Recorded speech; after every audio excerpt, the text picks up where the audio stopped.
Hello, welcome back to Dr. Dio's podcast.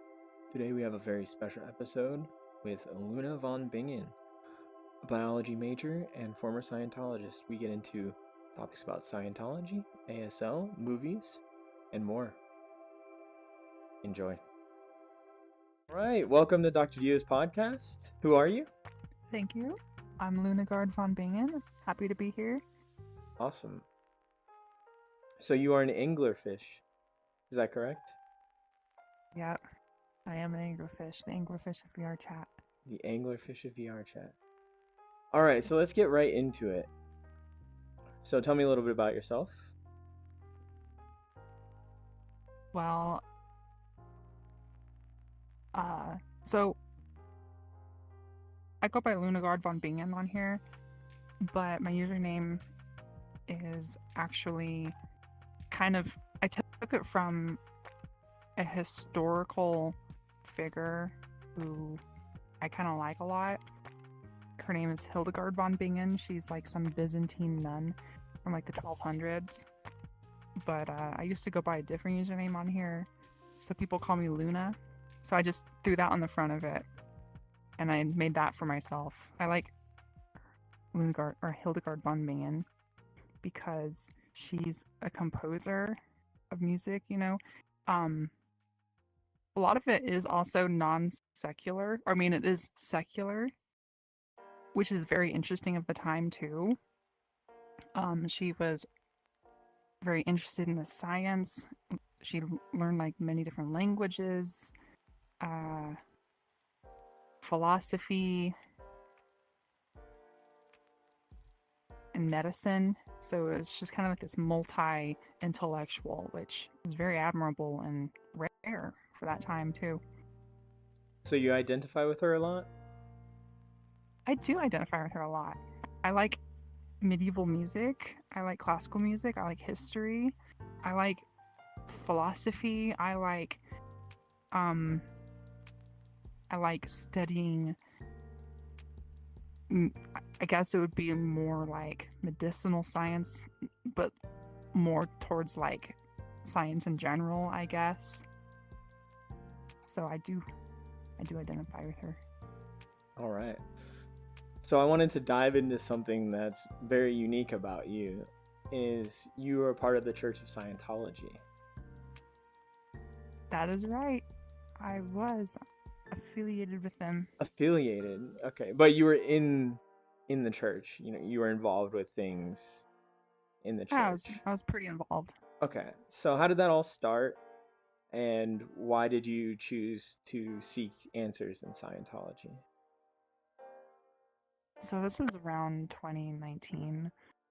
I do have some somewhat distant family in Scientology right now. Some friends too that I still talk with, surprisingly enough, because I'm not part of the Church of Scientology anymore. I haven't been for 3, maybe 4 years. But I guess it started when I was more curious about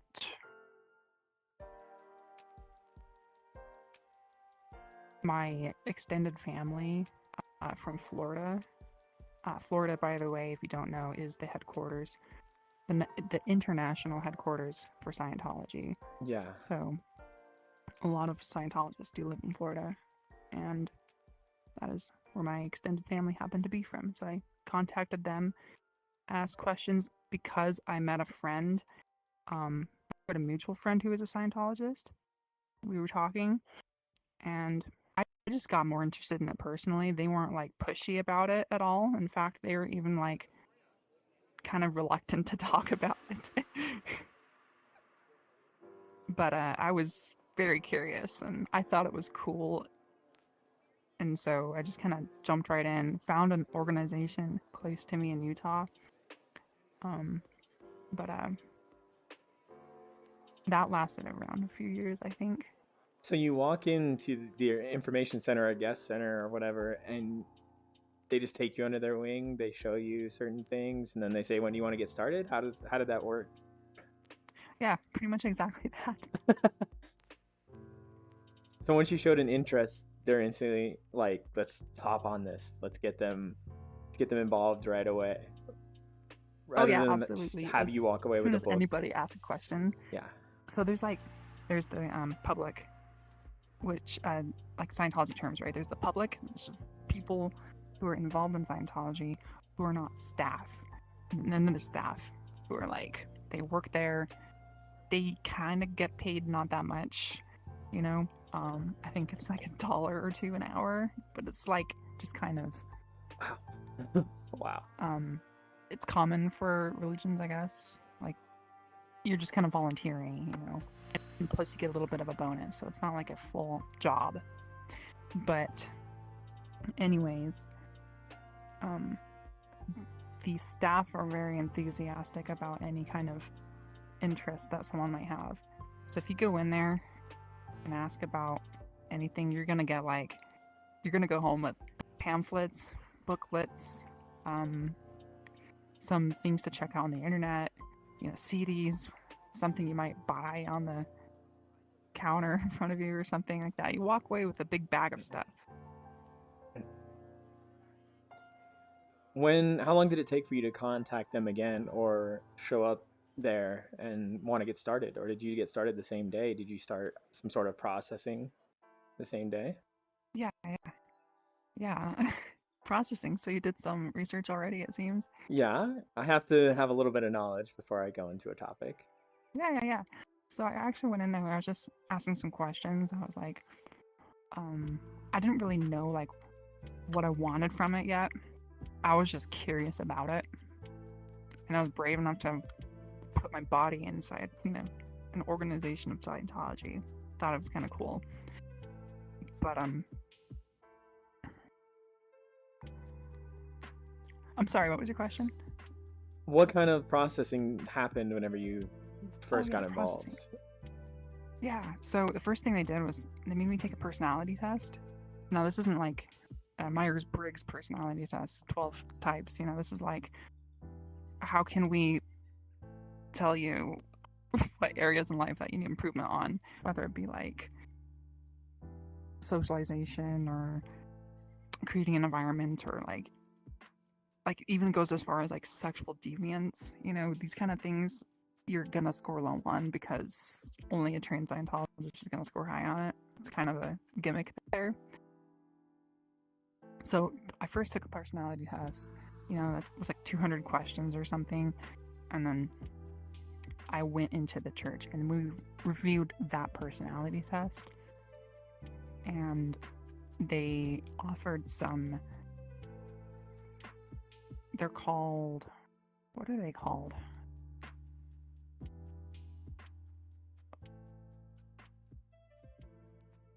I forgot the name of them, but they're like these, you read the books, and there's like a little questionnaire on the back of it. Kind of like you're like a student, right? Like you take a test on the book and you put in your personal experience, and my tracking, I just teleported for some reason. So I kind of. So what book are you talking about? Dianetics or other pamphlets they have? You don't actually start with Dianetics because it's a pretty in-depth book and very jargon heavy. You might start with something more introductory, like self-analysis, or like there's I think like 5 different introductory books. Will you excuse me for a second? I have to move my seat. It sure kind of teleported my space.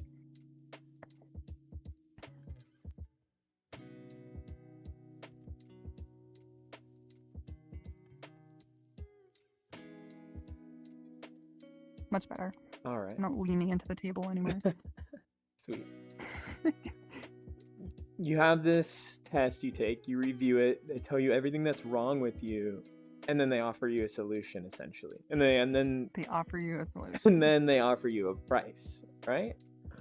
Or they talk about solution and talk about pricing later.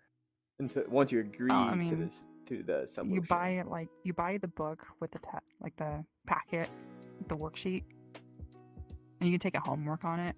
Okay. It's like $35, I think, for most of them. So it starts out decently priced, like, and then you get into more advanced courses, and those end up costing a lot more. And they also have a lot more like activities too, like you're interacting with other people, and this might take like 6 hours or multiple days. A lot of these things they have you do have a very long time period, and these tests might take a long time, or these groups could take a long time. There's apparently videos and movies they show to you whenever you first get there. Were you introduced to something like that? Is that pretty standard? Oh yeah, you're absolutely right. So while they kind of vet you a little bit, you kind of sit in a room like by yourself and just like with the TV, and you watch. At least that was my experience. And you're just kind of watching like a whole lot of nothing. Basically, it kind of just introduces you to the religion and shows you some of the things that are currently going on, like the things they're involved with, and the things that they are like the big projects they're working on. What is the main goal of Scientology? The main goal of Scientology is to, I don't know, I guess, clear people and help the environment. Okay. And just getting filthy rich is just a byproduct of that? That's not the main goal? Well, I mean, there's a financial goal for sure. Yeah. You have to like buy facilities, like you can't just grow as an organization without any money. Yeah, typically so it's there is some Go ahead. Finances that are necessary. Yeah, typically it's in the donation format, at least for religions, especially because it's tax-free. You can really use that money. You can use sparingly donated money in a lot of different ways, versus something like Scientology, where it's very price-oriented. Everything has a price. And I find that very interesting, and I think that would be a turn-off for me. For me, at least. When it comes to ads that I see and things like that, I am automatically thinking, oh, this is a form of capitalism. Not that I'm against capitalism, but I just see these things and they don't have my best interest in mind. But somehow Scientology twists their message, or has a truthful message, that they do want to help you. They do want you to progress and be better at whatever they tell you need to be better at. But it comes with a price.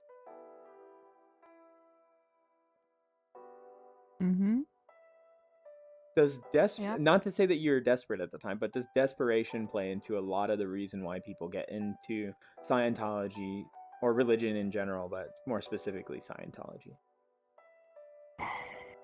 That's a great question, and I think it depends on a lot of different factors. I think today, it's also very generational too, right? Like, youth of today, they either don't know what Scientology is, or they have limited understanding of it based on media. And if anyone's gonna look into, or like they hear about it, someone tells them about something, they see an advertisement on TV, and it starts a conversation, I think most people today go into Scientology as like, they're just curious about it, and they're open-minded to the fact that the allegations don't bother them. What type of allegations are we talking about? I think everyone's desperate. Yeah, well, yeah, okay. What type of allegations are we talking about?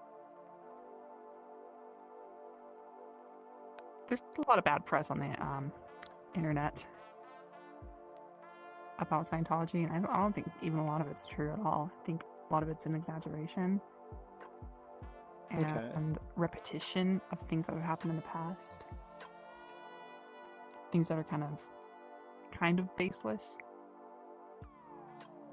When it comes to something that is such a broad term like cult, and you can essentially fit anything into it. People like to throw that word around with Scientology. They do. The word that gives them a lot of power. Yeah. Do you think there are some cultish things with Scientology? Well, what's your definition of cult? Essentially, someone or something that has a common goal and common ideals, and one of their main things that play into keeping the community the way it is isolation. Essentially, each individual person in the community doing their best to isolate and to have an echo chamber of ideas to where it's all self-fulfilling. And there's no wrongdoing. There's no checks and balances. There's just, this is the way it is. This is how it's always going to be. And you have your spot and you stick to it. There's no questioning. At least questioning outside of the so-called cult and their ideals. Do you think there is an isolation factor to Scientology? When you're in the Church of Scientology, is it frowned upon to contact people outside? No, not at all. It also depends how invested you are into Scientology. People, most Scientologists, the public anyways, no, you're going to be interacting with people who are non-Scientologists all the time. And you're going to have friends that are non-Scientologists. You're going to have family. And that's perfectly fine. That's completely okay by the Church of Scientology. That, I think, is one of the biggest misconceptions, is that they say Scientologists push other people away, but that's not really the case. But it does depend if you're higher up in the Sea Org, or even well, that's about all I can think of. Those people are more dedicated Scientologists who invest all of their time in helping other Scientologists grow up the ladder, and they don't really have much contact with people who are not Scientologists. It's just there's not enough time in the day for them to do that. And there's not much out of their structured environment to even allow them to talk to other people outside of the Church of Scientology. So what I like to do when it comes to talking to guests is I share kind of the general subject matter with people in my real life, and I ask them, what kind of questions would you have for this person? What things are interesting about this topic that you'd want to know more about? And I asked somebody, what would you ask a former Scientologist? And I got a couple extreme questions, like, how did it feel to be a part of a cult? Is Scientology in the Illuminati? When was the last time this person talked to their family? Just, people being a bit extreme about it. And not to say that some of those things aren't based in reality. I mean, quite a few of those are really just extrapolations of things they've heard. Mm-hmm. I had thought that the not talking to your family in a while could apply to some people in Scientology. Like you said, the Sea Org. If you have a lot of time dedicated to something in an organization, let's say it's the military, and you're deployed and you only get so much time to talk to your family, I could see that being a common thing in Scientology. If you're dedicated to something enough, you're not going to have much time for other things. Yeah. It's just the reward. Yeah, that Sea Org is very militaristic. Mm-hmm. Is that even the right word? Militaristic? Militaristic? Yeah. That's very militaristic. Do they have... What is the purpose of it, I guess? The purpose of the Sea Org? Yeah. I was never affiliated with the Sea Org. I wasn't part of it, but I was in contact with people in the Sea Org. Like any Scientologist is. They just can help facilitate the development and growth of other Scientologists and get them more on board, and kind of just really push the idea that it's okay to spend money on the Church of Scientology. Okay. You were involved for quite a few years, you said. And I had talked to you before about the financial loss you sustained. Are you willing to speak on that at all? Or it's just not something you want to speak on? Let's see. I think most of the money I spent was on, like, I don't really know, to be honest. So you can buy each book individually, but there's a lot of books, and then there's like the course involved with the book, which also includes the book, and you have to buy them. So I have like multiple copies of the books. I have a full bookshelf actually still on or the full collection on my bookshelf. I think if you were to buy the full, there's also the lecture packs too, which are like CDs and they involve like little booklets. And these booklets have they're like extended books, right? So it's just L. Ron Hubbard sitting there talking about things, and then there's you can read the transcript of that. I think altogether that's like $3,000. Okay. That kind of gives me a rough idea. Do you feel like that money was well spent? I had it pop up on my screen.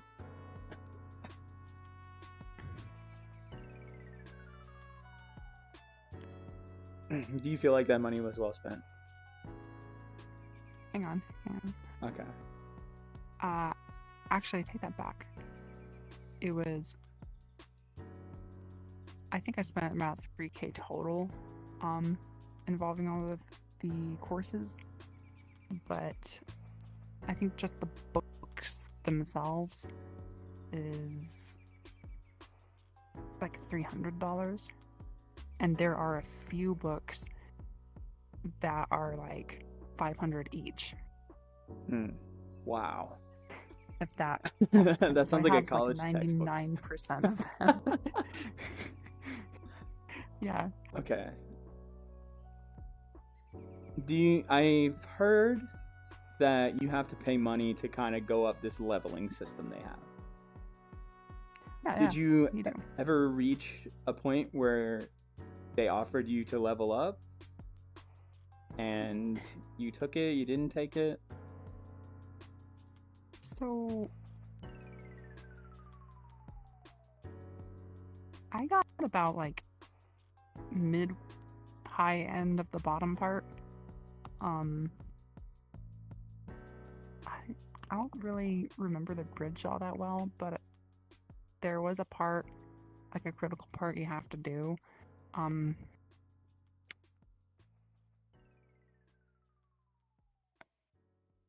think it's called like Sunshine Rundown or something like that, where you have like a sauna and you take a bunch of vitamins. I don't know much about it because I didn't do it. It takes like a week or so, and then you also have to be there for like a few So here's the thing. The organization was located far away from me, several hours, so I drove, a lot. And I couldn't stay there for that long because of work and all of that. So I was really kind of just unable to do that service. That's kind of where I stopped there. Okay. Why did you get out of Scientology? Or are you still involved in a small way? I'm not really involved, no. I don't really contact any of them anymore. I do have some friends who are still Scientologists, but we don't talk about Scientology.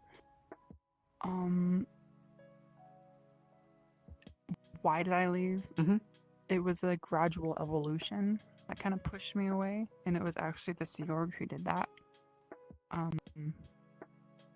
They started getting very pushy, and when I said, no, I don't want to apply for a credit card to buy a course like a month earlier than I could save money up for, they started cussing me out.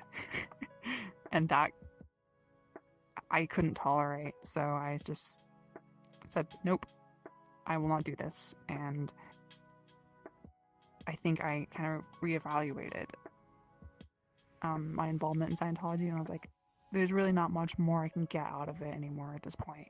And I think if they're going to continue pushing it so aggressively on me, it's not worth it anymore. So they didn't feel pushy in the beginning? They were not pushing in the beginning. Okay. They really just played on what you wanted from it. Instead of, you need to do this. There was a sense of emergence later on that wasn't present before. And I think it's because of the Sea Org. They're very emergent. Like, things have to happen now. We gotta move. You're not a Scientologist if you don't, you just blow like $3,000 in one purchase, one transaction. Before that, it was great. You felt like you got a lot out of it? I do, actually. Okay. Are there any beliefs that you held then that you still hold now? So the beliefs are interesting. There's not really like a faith.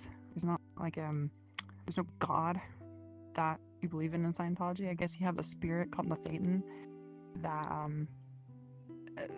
the general concept of it is that it's like an eternal being that is more like each generation since point whatever, like Point Lucy, the first life form back then, that formed on Earth. It's like, so imagine if it's the year 10,000 BC and you get attacked by a bear, but you survive. You're still very afraid of bears, and you have like this trauma involved around bears, and you have some kids later on, they have kids, those kids have kids, and this kind of generational evolution you take. It's like not reincarnation, but it's like it travels through each individual. And then me here today, this goes hand in hand with biology too. We fear certain things because of our ancestors, but Scientology takes that to more of a spiritual level. There's not like a concrete definition of it, but you do accrue like the traumas through every generation, an iteration of life that you've had in the past.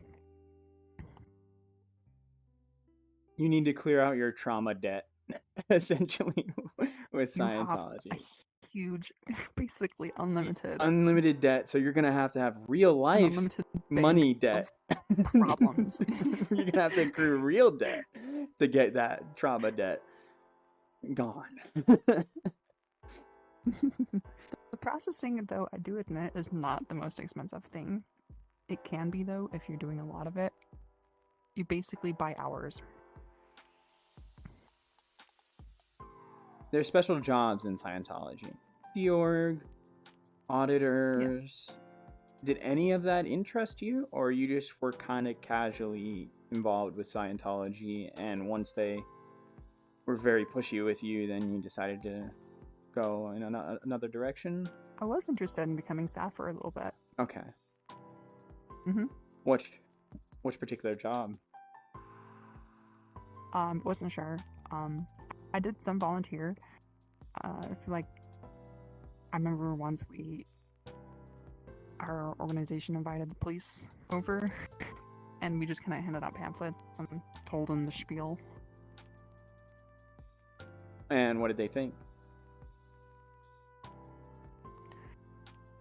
They were just like, oh, interesting. Okay, thank you. I'll take the Thank you. donut. Thank you. Yes. Have a good day.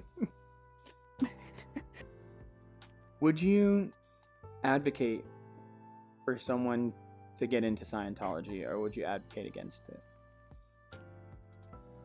I mean, with caution. With caution. With caution. As I'm very clear, like, don't go into it blindly, I guess. Just be smart and diligent and know when to say no. Okay. And think about how can this help me before I spend money on it. Don't ask them how can this help me. Just think about it. Use your logical brain.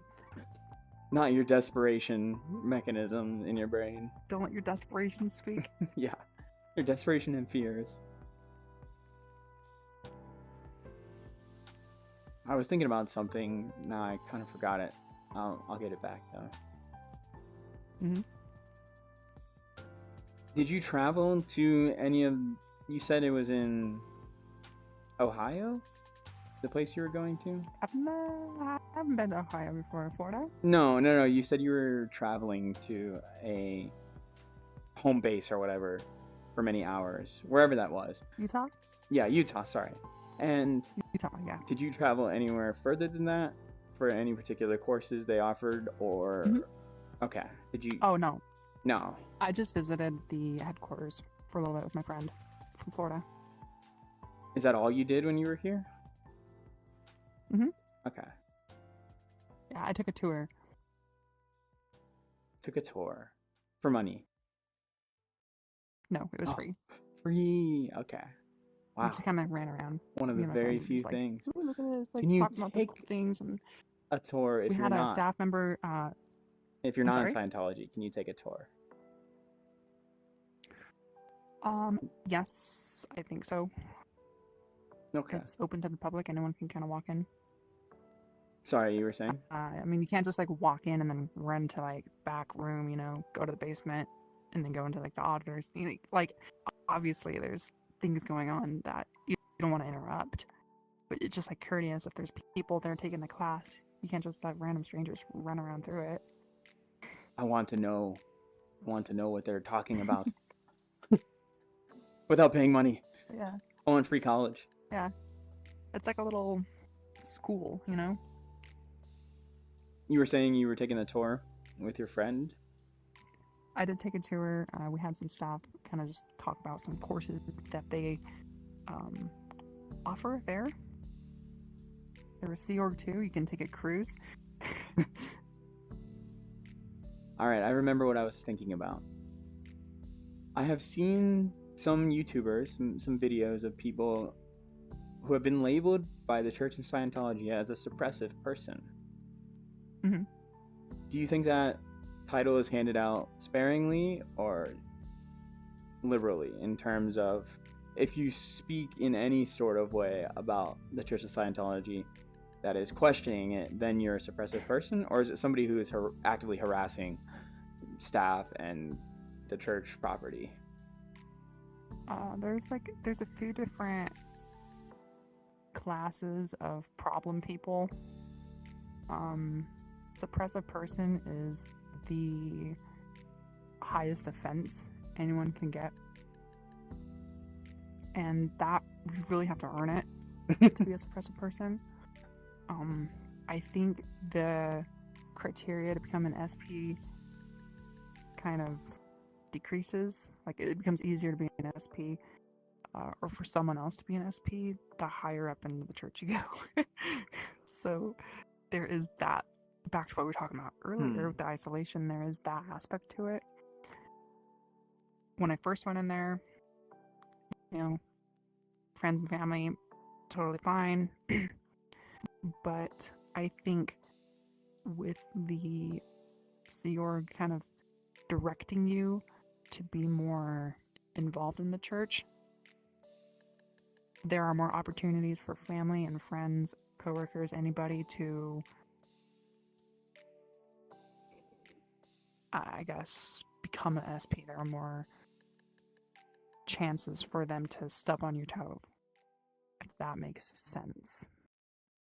And do you report these people? You say somebody in my life is You do. pulling me You have away. to fill out a paperwork of like their information and then submit that.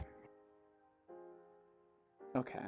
And almost And you're all not of them supposed to contact them. and almost all of them are approved. Or is this a genuine process of I'm not sure. I've never actually done it before. Okay. I never had any SPs in my life. Okay. If you tried to get involved with the church again, what would that process look like? Would you still have to go from the bottom? No idea. No idea. Okay. I have no idea. No idea. Well, I heard from somebody that you should proceed with caution at any time approaching this sort of thing. Yeah, you don't want to be an SP, but you also want to proceed with caution. Proceed with caution. Noted. Another thing, when I talk to people in real life about Scientology and that I'll be interviewing you, essentially, they told me to be scared. They told me that talking about this might get me suppressed or might put my life in danger. What do you think about that? I think they're giving Scientology too much power. They peruse the internet and the cameras and CCTV and like identify every person in like the entire country and the world and label them. It's really like if you're involved, then you have like word of mouth that goes around. I think that's the kind of involvement you have to have in order to like even like me when I left, they never like followed me at my house or anything. I think all those claims were pretty absurd. Like they tried calling me, but it's easy. You just change your phone number. Okay, so they did try calling you about what? Did you ever pick up the phone? So I was pretty smart about it. I never actually answered the phone if I didn't know who it was. And I did get a lot of text messages from random people. They were saying they're from the Sea Org and they're like, hey, when are you coming like back? When are you taking these courses? I think you should start, considering taking this, buying this, checking out this, whatever it is. But I just don't respond to them. Wow. Doesn't that seem a little cultish? Or is it just a money grab? You try and get away and they're like, when are you coming back? Wouldn't... I don't think it's culty at all. You don't think I it's think culty? any business, any kind of group would do that. So is the Church of Scientology a religion or a business? There is a financial aspect to it, but I think it is a religion. Okay.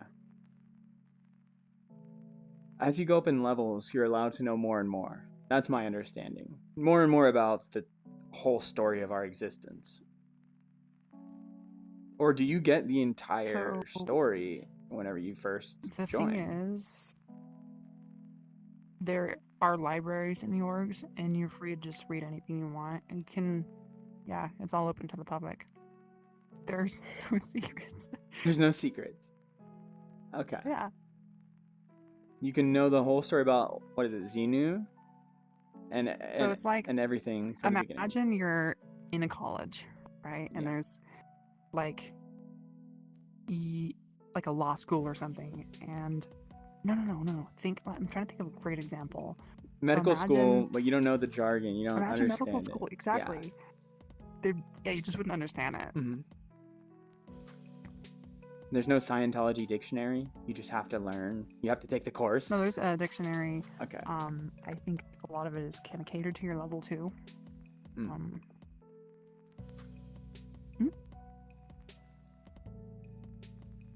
What is the best place you've ever lived? Have you lived outside the United States? I've never been outside the United States. Never been or lived? Nope. Okay. Well, how about inside the Never United left the country. I've traveled a few different places. I've seen Alaska, I've seen Florida, but I've seen most of nothing. Mostly potato farms. Mostly potato farms here in Idaho. I've been to California, San Francisco, Utah. Is there ever a place you went that you felt more at home than your actual home state? Nope. Okay. I experienced that when I went to Colorado. I think partially here comes the desperation thing again. I was in a lot of mental despair at the time. And I knew I liked the mountains because I had gone to a mountain retreat when I was in middle school. There was, for the gifted kids, they allowed us to go on this special field trip to this place called Tremont in Tennessee. And it's the Smoky Mountains and a bunch of hiking. And it was great. I really enjoyed it. To see the water vapor go up and down in the mountain plain, it was beautiful. And I knew at that time I liked the mountains, but there weren't really any true mountains in my home state. So I figured whenever I get old enough, I'll go ahead and travel to a state by myself to kind of have that experience of being alone in the mountains, I guess. Some people find that terrifying, but for me that sounds like a good spiritual time. I wasn't very spiritual in the moment whenever I had taken that trip. There was just something that clicked where I went there alone for a week. This was after I had been there a couple times, but the first time I went for my 21st birthday with my mom. We flew into Denver and then went to Colorado Springs, Manitou Springs, kind of a smaller city outside of Colorado, Denver. And it was very nice. Everyone was very welcoming, great food, and the mountains lining the entire area was gorgeous. And I thought to myself, I want to come back here. And I didn't know when the right time would be, but when I had a lot of things going on in my life, I decided to go alone for a week. And the only thing guaranteeing my safety or making my feeling safe enough to be able to do this was I took a gun with me. And you can actually fly with a gun pretty easily. You just have to go up to the counter and declare a firearm. And some airports will make you take out the firearm in the airport and show them that it's empty and the bullets are separate from the gun. I didn't have to do that at my city's airport. Whenever I flew there, they just said it's empty, blah, blah, blah. They put a tag on it and put it in my bag, my checked bag. It has to be a checked bag. But when I was leaving, went to the Denver airport, I said I would like to declare a firearm. They had me take it out of the case, show them it was empty. So pulling a gun out in an airport with permission still is very weird. I bet that felt really weird. Very weird feeling because everyone just kind of stared at me. Am I gonna get taken in jail for this? And I straight up racked the slide. I racked the gun in the airport, and everyone was like, everyone just looking kind of stared at me. Yeah. What is going on? But the process is pretty easy. Yeah, for sure. I said, you want me to take it out? You want me to rack it? Yeah. Okay. All right. Everyone's like, TSA. No, this is way before. This is actually right next to the checkpoint. So I can only imagine what the TSA people were like. What is going on over there? Anyway, whenever I went there for a week, being alone and not having any priorities other than to just relax and take a mental break was amazing. And I stayed in this town called Granby, which is close to the southeastern entrance or the south entrance of Rocky Mountain National Park. Very small town. A nice homey small town vibe. There were small town bars there that I went to. The people were very nice. The people that are, for example, this is the best way I can describe it. The people in Denver are like the people from California in the US versus the people from Granby are like people from the South, like from Alabama. Very, very much conservative. Things are there's just a small town vibe, but not in the way that outsiders aren't welcome. Basically, for a week, Yeah, plenty of those here in Idaho. Yeah, I just basically just hiked for a week in the mountains, and I found myself feeling like I was at home. It was a place that I could have peace and serenity while still having this mental suffering going on. And I feel like there's not many places you can go and your suffering can be lifted, especially because that suffering follows you. Anywhere you go, your problems go with you. But for some reason, just there, it just felt eased. I felt eased there. And ever since then, every year I try and go and just have a nice mental break. And to be able to move there is my ultimate goal. The people are great. The environment is amazing. It's very different from where I'm at right now. No hills. Oh, yeah. Beaches. Rocky Mountains are so pretty. Yeah, it's gorgeous. Or the Smoky Mountains. I think, are the Smoky Mountains part of the Rocky Mountains? No.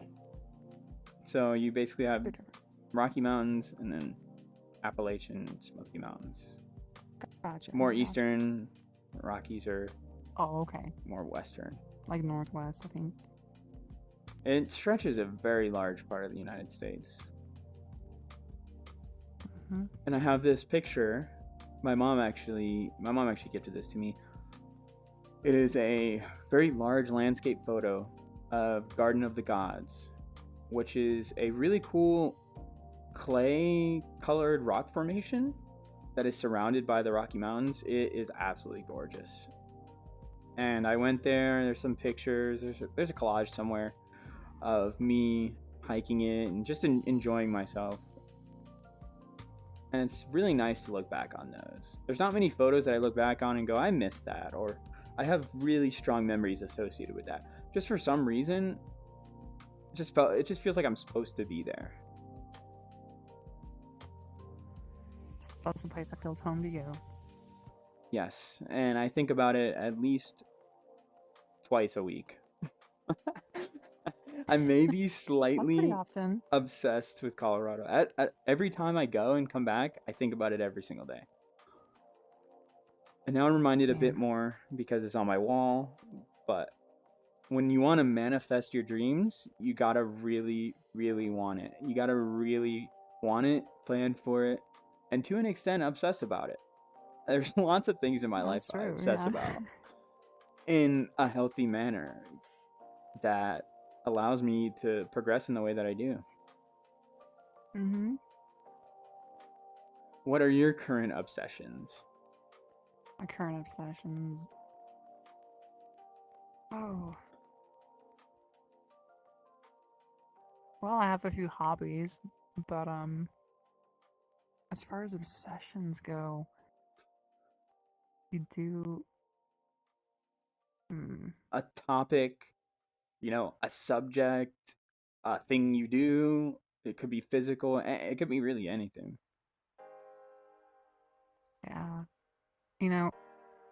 I am a student and I do study longevity. I think that has been my obsession for the past year and a half.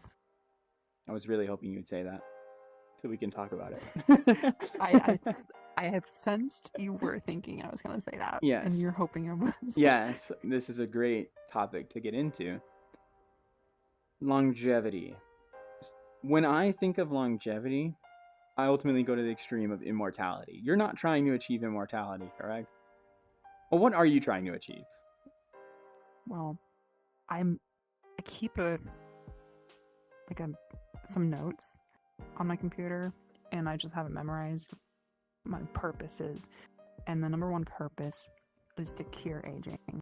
Now that sounds absurd, and it is absurd, but shoot for the stars and you'll land, or shoot for the moon, I think, or the saying goes, right? You shoot for something beyond, and then you land somewhere almost nobody's ever been. And so that's the point of my purpose of to cure aging, is try your best to do something miraculous, and you do something great. Maybe that will end up like I'll die and I've made a very, very small contribution to a very large collection of research, but I would still consider that a success. Well, if you do it right, you won't die.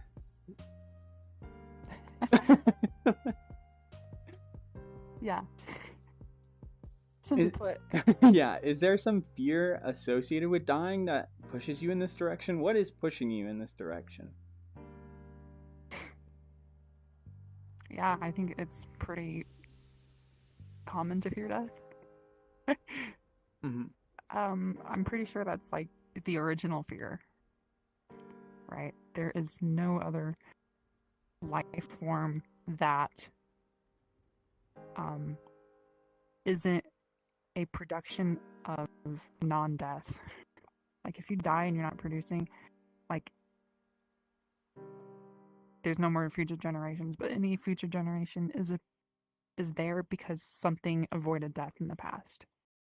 And so we have this very long and very deep fear of death, I believe. Things that just keep us avoiding death.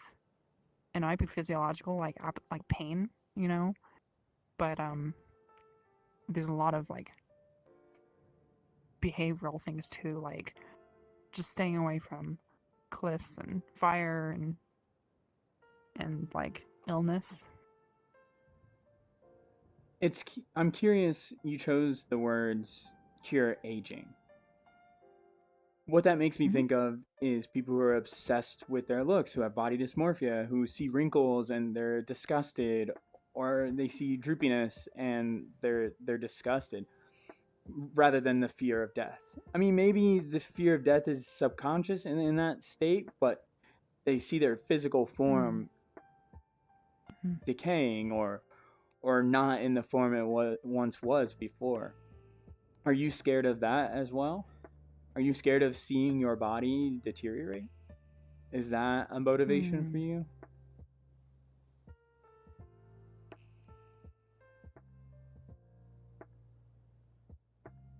Yes, I think in a little ways.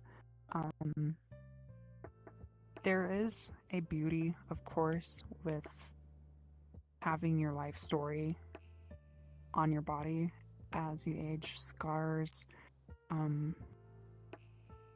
are one, you know, just the general wear and tear of your career. Everything tells a story. But there are some things that are completely avoidable too, which I think it's good to avoid those.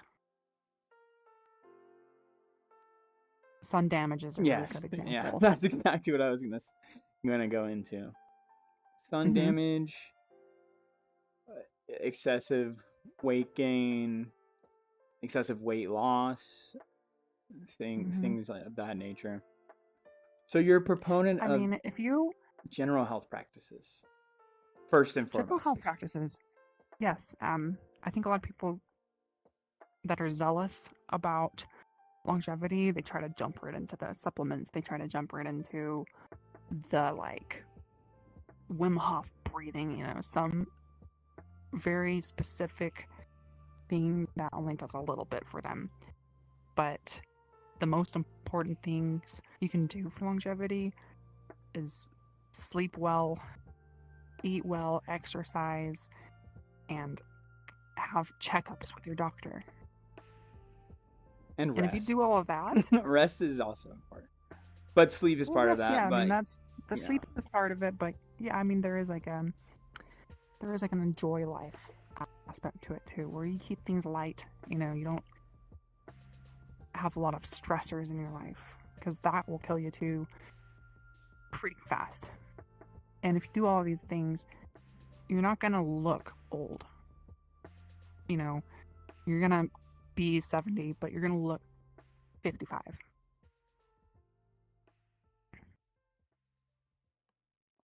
What is the ultimate goal? To be able to completely reverse what's already been done? Or just stop it where it's at? Because you're saying shoot for the stars. I mean, what if you're 75 and you can literally look like a baby? Just shrink to a baby and just start over. would you do that? A little Benjamin Button. Yeah. And have dementia as Well, a little baby. You know, if my career leads me in that direction, sure. Okay. I keep it pretty broad, just because there's a lot of things that could be missed. You know, if I don't want to have tunnel vision, as unavoidable as it is. Yeah, cure is a very, very strong word in science, medicine, everything. So you're combining two very, very strong words in your goal. And as long as keep you it don't simple. it's simple but very, very in depth when you really think about it. What kind of science subjects would even be associated with the main So many progress in this? Yeah, I you think could it's literally be an advocate for like social, I guess, lifestyle. You know, that might be one of the ways that I can pursue this goal. Another thing too would just be like studying stem cells, but like I keep it vague. Yeah, you could go into biochemistry, so that I don't miss then you can try and sell special cure age Epsom salts. Like this could go so many different an directions. energy drink with like Yes, vitamins in it. yes, Monster subscript 2. You know, instead of I do love Monster. I'm glad I was able to say that once on this interview. yes, I just need to put that out there. So if any fans of yours want to send you something, it would be Monster. Wherever the camera Camera's is. right Yes. there. Send me Monster. It is the gateway to my heart. Monster is the gateway to the monster inside you. Correct. All right, noted. What things are you doing in your life that are counterintuitive to your goal? Counterintuitive? Yes. There's so many things. I'm only human. You're only human that wants to cure aging, that drinks Monster. This is quite an interesting I think Monster in a small amount is pretty good for you. In milk. For certain people. Monster in milk. Yeah. When you sent me that picture, I was Monster through a straw. dumbfounded. I was absolutely dumbfounded. Yeah, so I tend to lead myself in very weird directions with like logical bridges. So Monster is very acidic and it's really bad for your teeth. Milk, on the other hand, is very good for your teeth. Like if you were to have a scale, water in the middle, I guess would be good for your teeth, cleans them. But milk would be this way. It has calcium. What is the pH of milk? Jamie, look that up. I don't know. Oh, we don't have a Jamie. Jamie, where's Jamie? We'll have somebody to combining start them. fact checking eventually. I promise. There will be somebody to fact check. Anyway, the Monster in milk. Yeah. I combined Monster and milk. Experiment. At work. Not even in the privacy of your own home. You are exposing people in the world to your experimentation. Yes. Yeah, right behind the counter. I probably need to do some different flavors because I think the White Monster Zero Sugar one is a bit of a citrusy flavor, and I think that curdled the milk a bit too much for my taste. But you still drank it all. I did. Wow. Reluctantly. It was 90% milk. And Okay. even 10% Monster, it kind of ruined my day. It was so, kind of gross. Is that going in the scientific notes? This was a good idea, but bad. it ruined my day. Tastes bad. It's a good idea. Better People for the judge teeth. me. Tastes bad. Not worth it. Milk is not good. Depends on the flavor. I will try with strawberry Monster. Why wouldn't you change the flavor of the milk first? Because If you know it has sugar in it. My bad. You know what I like with sugar in it? Fruit. I just had quite a few peaches before I sat down to start this. I love fruit. And I accidentally left the fruit in the bag whenever I went on my trip recently. I come back, one of the peaches is fine, but I didn't look at the other one, and the other one was completely molded over. And I had already eaten the peach that was next to it. Oh, sad. And I really hope I don't get any serious toxins or anything from that. As of right now, I'm okay. But I shall update you on that. But I think I'll be all right. I had a little Gatorade. Hopefully it's a small amount. That's gonna get my immune system kicking. Some berry Gatorade. Oh, yeah, you know what they say, Gatorade cures everything. Yeah. I could go out and fight a gator right now. Straight up. I got all my electrolytes. Not sponsored. Not yet. We could get a Gatorade sponsorship, a Monster sponsorship. Oh, we're really setting this up right now. Yeah. Scientology sponsorship? Oh, God. Don't Don't want them talking. Please don't call me Scientology. Please. I have an interest, but not much, okay? I was really trying to word that in a way that they don't send a PI after me or something. Most Scientologists on that topic don't peruse the internet on anything Scientology. I will tell you that. Really? Yeah, Scientology's number one enemy is the internet, especially in the modern days. So you're behind enemy lines. I am behind enemy lines. Fair enough. Very admirable of you. I got one foot in both doors a little bit. Uh-oh. You got to be cautious in both directions. One thing I do want to do is I want to give you a shout out and thank you for helping me find this world. This is definitely going to stay as the podcast studio for future episodes. I like it. Definitely. Although and the background, make me a little motion sick. Yeah, the background is between worlds. That's the name of it. Between worlds. Yeah. I find it very soothing. I think it's a nice background for the video. The lighting for a bunch of these is not very good. You know, if you squint your eyes hard enough, you could imagine it as like a ceiling of clouds. I am squinting, and I can see that. The treehouse vibe is super nice. I really like that part about it. I do like that. And there is a fire over there that you can't see. Fireplace. Yeah, it's probably not the best setup, but it'll do. Stone at least. It'll do. Do you have any questions for me? We've been talking a lot about you. What made you want to start interviewing people? I like talking to people. And I feel like I have some genuinely interesting interactions with quite a lot of friends I have on this game and just in real life.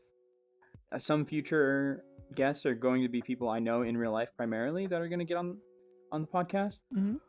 But definitely a lot of people that I met on this game are very, very interesting people. I have those cool conversations, and I had only wished that I had recorded it. After the fact or during it, we go, dude, we've been talking for 3.5 hours about all types of things. And I had wished that other people could have been involved in it. I found myself thinking, oh, I wish this person was here to hear what we're saying and give us input and hear what they have to say. But they weren't. And when it comes to this game, there's some really beautiful moments and some really heartwarming, wholesome moments that you have with people, and you don't get to capture those. And this is my way of capturing that, and my way of creative expression. Yeah. You're kind of like staring at me like this. My bad. Okay. I felt very pressured right there. I was doing something. I was adjusting. My response, I felt very pressured. I'm like, well, why did you decide to come on the podcast? Well, the simple answer is you invited me here, but yeah, I do feel comfortable sharing some of these things I've talked about. Thought it was interesting. I've never done anything like it before. Wanted to give it a try. I think things will improve as I do this more and more. Maybe the flow of it will. I mean, the flow is going to be different from person to person. I already knew that in the beginning. In terms of, I do want to get this. So I'm on a MetaQuest launcher, even though I have an Oculus Rift setup. I had watched a particular video where it talks about all these add-ons and plugins for Steam VR that can give you smoother tracking, different things like that, even with older hardware. But I don't know if I can launch VR chat through Steam VR and have it work properly, because the last time I tried to do that, it told me to get an Oculus launcher, and I got the Oculus launcher, and then it told me to get the Meta launcher, and I'm just kind of cornered, and I don't think Meta has the ability to add all these add-ons. I know Steam does. That's something I'll figure out, just to have a bit more smoothness with the way I move as a character. Yeah. I do move a lot in real life whenever I talk, and I like to dance. You know that about me. I haven't danced much around you. Most of the time I'm very tired whenever I get on this game. Most of the time I'm beat. Do you do any like dancing community? Like, are you part of any dancing group? I really should be. In real life or on this game? Real life, I guess. I know there are dancing communities here where you can, like, some people can learn how to dance on VR chat. I think I would need a better setup, because I would probably try and get into a dancing community here, and I wouldn't have full body tracking. Yeah, it would just not go well. The whole 9 yards. Yeah, I've thought about getting into it, but it's not the right time right now. When it comes to in real life, I have been told, when I was doing theater performances before, that I'm very exaggerated. When I dance, I am like, you know, that new I hate bringing this up, but that trend of that guy that is a dancer that his hips are just like, he's like, I don't even know how to describe it. That whole new clip sound or whatever they're doing. Basically, this guy is just moving. Jamie. Yeah. Pull it up, Jamie. I'll send it to you later. But essentially, a guy who is just so smooth but so exaggerated with his movements. That's kind of how I was, and still am. When I was in kindergarten in Japan, my teacher told my parents that this kid's got moved. This kid knows how to move his hips. And I just like to shake my booty, even as a young lad, and it just kind of went from there. It makes me happy to dance. I've never been told that. Well, you're just not built like me. Okay. I'm not a dancer. I've never danced. Never danced in your life. What kind of dances do you do? All freestyle. Is there like dancing genres? Like, I don't know anything about it. Definitely dancing genres. I try to avoid anything very pattern heavy. Waltzing, jazz, I guess. You know, jazz squares, stuff like that. That can kind of be an added. Jazz dance. Yeah, jazz square. That can be kind of an additive. You know, a lower body pattern that you're going with, and then an upper body movement that is dynamic, I guess. You can incorporate that. It's mostly just how the music makes me feel. It's totally goes by feel. Totally by feel. Then you bust out the casual. I've never genuinely done, the shopping cart. Like, the shopping cart. Have you seen that one? Where I can imagine. You're. That's why are you doing it so rigid? Oh, beans, greens, potatoes, tomatoes. The shopping cart, and then the lawnmower. The lawnmower. Yeah, the lawnmower. I've never unironically done those. One thing I have done, just to throw it in the mix, is like the disco, where you're like, I've done that just to throw that in the mix on the dance floor. But a lot of it is real freestyle. It also depends if I'm dancing with another person. That changes everything. Sure. Yeah. That changes everything. So I just kind of go with how I feel. How I feel in the moment. And a lot of my happy dances, or if I'm really jamming, are kind of close, you know? Kind of close movements. Like tight. Yeah. movements. Well, a lot of the times I dance in my car. That's kind of where that comes Oh yeah. from. Okay. Might So influence it. I'll be listening to music and I'm just like, really, I'm jamming. I wish the tracking could encompass that a little better, but I guess it does the tight movements nicely. My hips are doing some weird thing right now with the Right. tracking. That's an interesting answer. Yes. Oh. You keep your hands on the wheels though, right? You're not like. Oh, when I'm at a stoplight. Oh yeah, when I'm at the stoplight, I'm hands off, like shopping cart. Good. Shopping Just making sure. cart. You're just sitting and driving. And you're like. Yeah, I feel like sometimes people look at me and they're like, "What is that guy doing?" Sometimes I'll see people in the car in front of me and they're like bouncing. The car is bouncing, and I just wish I was in that car with them, just having fun. And almost, I would say 95% of the time, people genuinely like it. People are like, "Oh, wow, okay." Like the dancing in the car? No, just dancing in real life. Dancing in general. Yeah. Just sometimes dancing out of nowhere. No music's playing. And I feel like everyone I'm just getting either down. learn how to dance or you wish you could dance, right? Yeah. Most people. I think sometimes they envy it, but that's not my problem. If you want to bust a move with me, bust a move with me. If you just want to watch, then just watch.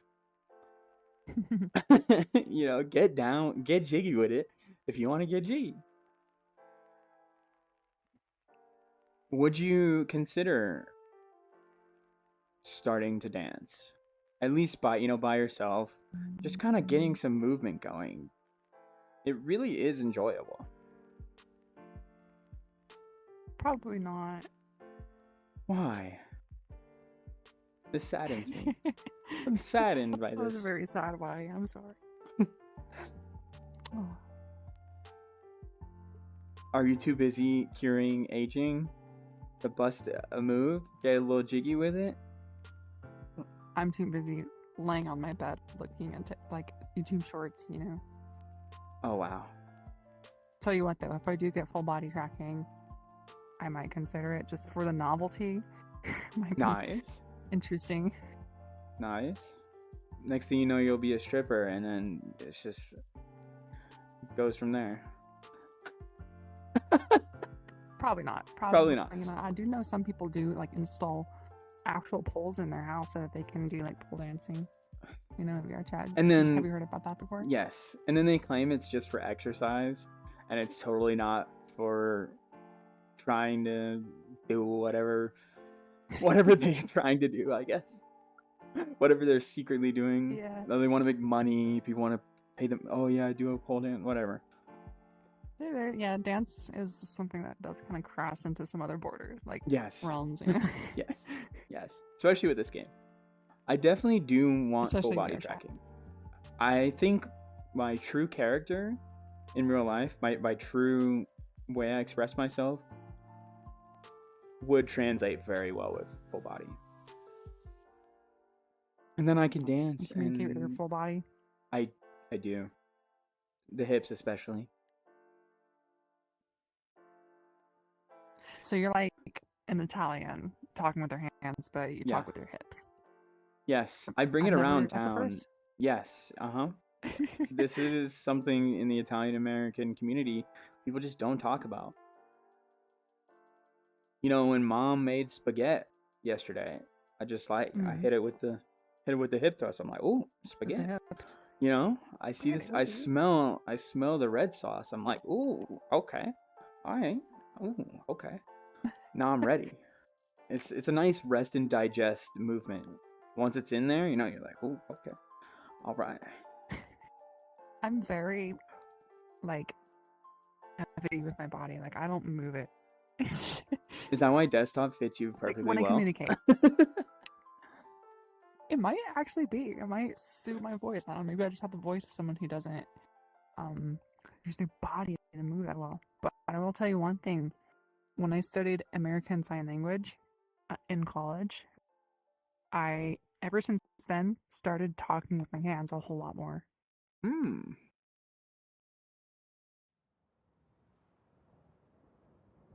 And why did you kind of falter on ASL? I had talked to you before, and you don't really do it ever, right? Like, why am I not studying it Yeah. anymore? Is that what you mean? Yeah.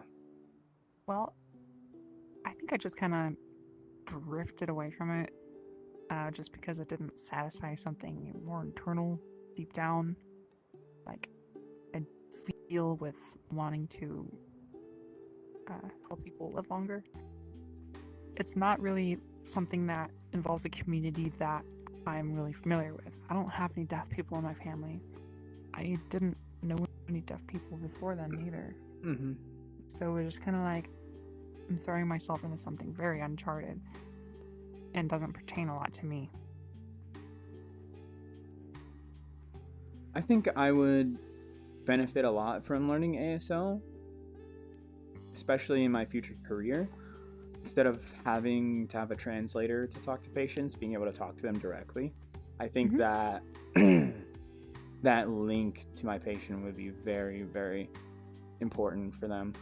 When I was trying to interact with a patient and the patient and his wife, I was calling out their name to get them back for surgery for this particular job. I worked so many jobs in the hospital. For this particular job, I was calling them back for surgery, and nobody stood up. And I called it out again, and both of them looked up, and he did some sign language shit, and I was like, oh yeah, fuck. And I just said his name. Now I really wish I knew. Yeah, I said his name very clearly, and he shook his head. So we went back, and I didn't say anything because I typically there's a little bit of small talk, on the way. Yeah. I just couldn't. We get there, and I go, "Are you deaf?" And he goes, "Yes." Like he speaks, but not very clearly. And I go, "Can you hear?" Well, first he goes, "Are you deaf?" I said, "Can you hear?"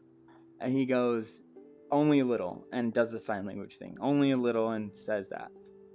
And I turn to his wife, and I go, "Can you hear?" And she points at him, and she can't say anything, and she's just sign language.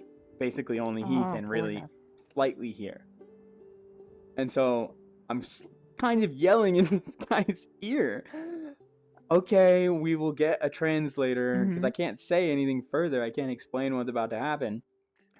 So I go up to the charge nurse. I go, "Hey, this person is deaf." She goes, "Is there anyone else with him?" The other person with him is deaf. And she's like, "Fuck." She said, "They're supposed to have a translator with them." I go, "There's nobody there that can hear. Nobody can hear." So she goes, "Okay, we will." ASL. Yeah, It's definitely one of those things where, like, at least in my case, when I see people signing, like, I feel like I really wish I knew like more sign language and understood them. Like more with other languages. Like if I hear people speaking Russian or Spanish, like they're speaking Russian or Spanish, but if I see ASL, I'm like, man, I really wish I could just use ASL better. I was a lot better now, but I don't remember. I think like 75% of the signs I learned. They were very expressive, and it was honestly kind of cute. If I had to, because they were just, it was the only way they could communicate, and they were very expressive. You could tell their intentions and how they were feeling because all I had to go off of was body language, and I'm quite a good body language analyzer. And Yeah, ASL is very beautiful. yeah, it was cool. It was very, very cool. So long story short, we had to get a translator iPad thing to do the translation, and then probably about 3 hours later, the translator comes in and sits down, and then the wife had a couple more questions for me and stuff like that. And she said some sort of joke to me, and I forgot what it was, but it was funny. It was cool to see the translation happen. Just the language be translated, essentially. Go down the hierarchy. Yeah, you're trying to figure out like what word applied to what sign. Yeah, she was very quick. She should have been there earlier. The translator should have been there when they got there. But things happened. Yeah, They sign were languages very really understanding. connect in your brain. Yeah. There's something about like visual communication that I think sticks better than auditory languages. Verbal, that was really, verbal languages, I guess is the term. I can definitely see that. How difficult do you think it would be to learn? Like any language, there's not really like a point where like you reach. It's like, okay, now I can learn language. Now I can speak it. Right? There's no levels. It's just like you might know a few signs, and then I would say after a year, you could effectively like spell out some things and explain yourself a little bit. But 3 years is where you kind of are able to form more complex ideas and understand better. Are you able to read what I guess the proper term is reading sign language? Reading signs? What is when somebody signs to you, what are you doing? You're not listening. You're watching. When you're watching signs. Well, that sounds like God is sending you signs in your life, and you're watching out for them. No, that's like literally like the translation. Like I'm watching signs. Like it like if you go to a deaf person and you're signing, like I'm watching. I guess watching and listening are two different things, though. Watching it assumes the listening. Someone takes the role of the word listening in ASL.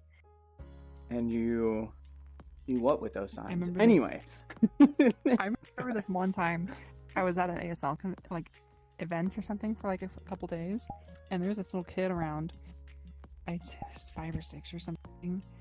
He was deaf, and I just was watching from the other side of the room. He was talking with his parents, and I think the parents like eyes on me, pay attention to me, and the kid, he just covers his eyes. Not looking, not listening. Like, you know how they'll cover their ears? No. Yeah. Cover their eyes. There's this fantastic movie that I saw related to the topic of deafness. Was Sound of Metal. Have you heard of the movie? I have. I think I might have watched it. It's the one with the drums, right? The drummers. Yes, the drummer. I don't want to spoil it for anybody, but it is a fantastic movie about struggle and community, adversity, and love. It's a great movie. Great movie. I highly recommend it to anyone that's interested in movies that have a deeper meaning than just Avengers or John Wick. You know, things that really have you go, wow. It's not Jurassic Park. Okay. This is deeper than that. I really, really enjoyed that movie. It had me thinking for a solid... Any movie you see that has you thinking for any amount of time after watching it, it just is so good. Had me genuinely deep in thought. The sound design won an Oscar, I believe. The sound design on a movie about deafness Mm. won an Oscar. It was great. I think that's awesome. Yeah, the sound very important. Yeah, and if they did not, it would be a very different and niche movie if the sign language was not turned into subtitles. I guess only deaf people can really watch the movie, or people that know ASL, because quite a bit of the movie is sign language. Oh, that reminds me. What was that one movie that came out like a few years ago? The one with what's his name?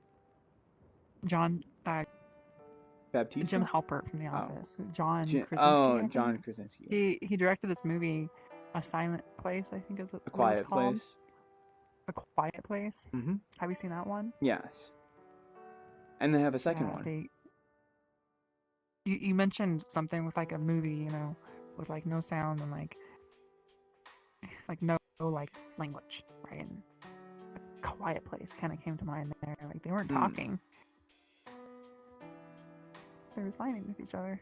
Well, in The Sound of Metal, quite a bit of it leads. He can still hear, and then it goes into where he can't really hear, and it switches back and forth. Oh, it goes to his perspective. Switches back and forth. Yeah. So you can, because you kind of get used to how he can't really hear. You almost get used to it like he does, and then it switches back to what it would actually be sounding like, and then you go, wow, he's really missing out on a lot. I think that's the beauty of the movie.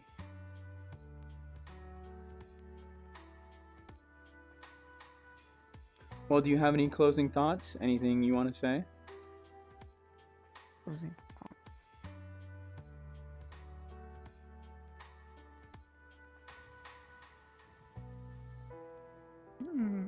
Just thank you for having me on here.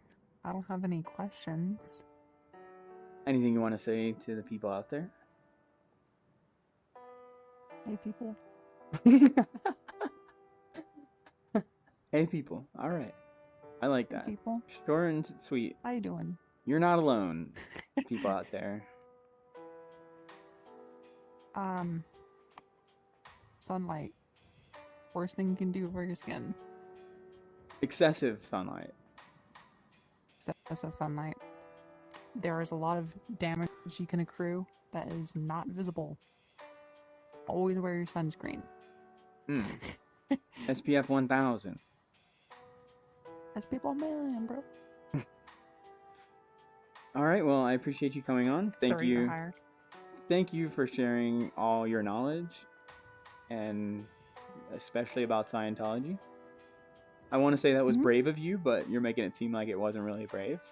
That they're not going to come after you. It's not a big deal. It's not a big deal? Okay. All right. Thanks for coming on. I hope to have you on again. Yeah, thank you for having me here. You're welcome. Bye. Bye-bye.